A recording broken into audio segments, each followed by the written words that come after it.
চাওক ঋতুমণি ৰাজ্যিক বিজেপিৰ সভাপতি কোন হ'ব সেই বিষয়টোক লৈ দীৰ্ঘদিন ধৰি চৰ্চা হৈ আছিল আৰু সকলোৱে এটা কথা কৈ আছিল আৰু যিখিনি ইংগিত পোৱা গৈছিল বা যিখিনি চৰ্চা হৈছিল তাৰ পৰা এটা কথা বুজা গৈছিল যে এইবাৰো হয়তো ৰাজ্যিক সভাপতিৰ যি চকী সেই চকী বা যিখন গাদী সেই গাদী ভৱেশ কলিতাৰ হাততেই থাকিব বা ভৱেশ কলিতাৰ সাল সলনি নহ'ব বুলি চৰ্চা এটা চলি আছিল। কিন্তু মূৰকত গৈ দেখা গ'ল যে শেহতীয়াকৈ তিনিগৰাকী প্ৰাৰ্থী আন দুজন প্ৰাৰ্থীৰ নামো চৰ্চাত আহিছে। সেয়া হ'ল ৰাজ্যিক বিজেপিৰ প্ৰাক্তন সভাপতি ৰঞ্জিত কুমাৰ দাস আৰু তাৰ লগতে প্ৰাক্তন সাংসদ পল্লৱ লোচন দাসৰ নাম ইতিমধ্যে চৰ্চা হৈছে আৰু এই তিনিজনৰ মাজতে আচলতে সভাপতি কোন হ'ব সেয়া থিৰাং হ'ব আৰু এই গোটেই বিষয়খিনি চোৱা চিতা কৰিবলৈ আজিৰ দিনটোত অসমলৈ আহি আছে বিজেপিৰ ৰাষ্ট্ৰীয় সম্পাদক সুনীল বানচাল আহি আছে, তাৰ লগতে অসমৰ প্ৰভাৰী হৰিশ দ্বিবেদী আৰু জ্যেষ্ঠ নেতা সম্বিত পাত্ৰ আহি আছে আৰু তেওঁলোকে বিভিন্নজনৰ মতামত গ্ৰহণ কৰিব আৰু তাৰ পাছতেই যিগৰাকী নিৰ্বাচনী পৰ্যবেক্ষক গজেন্দ্ৰ সিং শেখাৱত সেই শেখাৱতো আহি তেওঁ মতামত গ্ৰহণ কৰিব।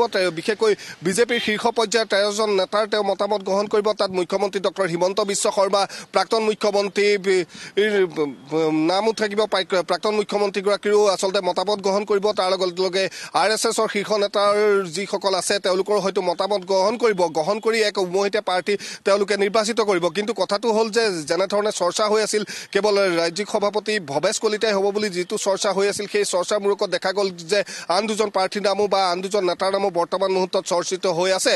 গতিকে মুখ্যমন্ত্ৰী বা আন যিসকল নেতাৰ সৈতে গজেন্দ্ৰ সিং শেখাৱত হওক বা এই সুনীল বানচালৰ দৰে নেতাই যেনেধৰণে কথা পাতিব বা তেওঁলোকৰ মতামত কি হ'ব সেই মতামতৰ ওপৰতেই ৰাজ্যিক বিজেপিৰ সভাপতি নিৰ্বাচিত হ'ব বা নিৰ্বাচন কৰিব। যিহেতু আজি মনোনয়ন আছে, মনোনয়ন কোনে দিয়ে সেইটো এতিয়া এই মুহূৰ্তত চৰ্চাৰ বিষয় হৈ আছে, কাৰণ ভৱেশ কলিতাৰ নাম হৈছে, ঠিক তেনেধৰণে ৰঞ্জিত কুমাৰ দাস, পল্লৱ লোচন দাসৰ নাম আছে। গতিকে কেনেধৰণে কি কৰেগৈ বা কি হয়গৈ সেয়া হয়তো নিশাৰ ভাগত স্পষ্ট হ'ব। কিন্তু যিটো চৰ্চা চলি আছিল যে ভৱেশ কলিতাই হ'ব পৰৱৰ্তী সভাপতি বা ভৱেশ কলিতাৰ হাততেই ৰাজ্যিক বিজেপিৰ যি সভাপতিৰ পদ সেই পদ থাকিব বুলি যিটো চৰ্চা হৈছিল সেই চৰ্চাৰ মাজতে এই টুইষ্ট আহিছে যে ৰাজ্যিক বিজেপিৰ সভাপতিৰ বাবে ইতিমধ্যে দুগৰাকী প্ৰাৰ্থীৰ নাম চৰ্চা হৈছে। সেয়া হৈছে পুনৰবাৰ কৈছোঁ আমি পল্লৱ লোচন দাস, ঠিক তেনেধৰণে প্ৰাক্তন সভাপতি ৰঞ্জিত কুমাৰ দাসৰ নাম চৰ্চা হৈছে। গতিকে কি হয়গৈ হয়তো নিশাৰ ভাগলৈ স্পষ্ট হ'ব। কিন্তু আজিৰ দিনটোত মনোনয়ন দাখিল হ'ব আৰু তাৰ লগে যিসকল তেওঁলোকৰ ৰাষ্ট্ৰীয় নেতা আহিব তেওঁলোকে মতামত গ্ৰহণ কৰিব, মুখ্যমন্ত্ৰীৰ পৰা আৰম্ভ কৰি বিজেপিৰ শীৰ্ষ নেতাৰ।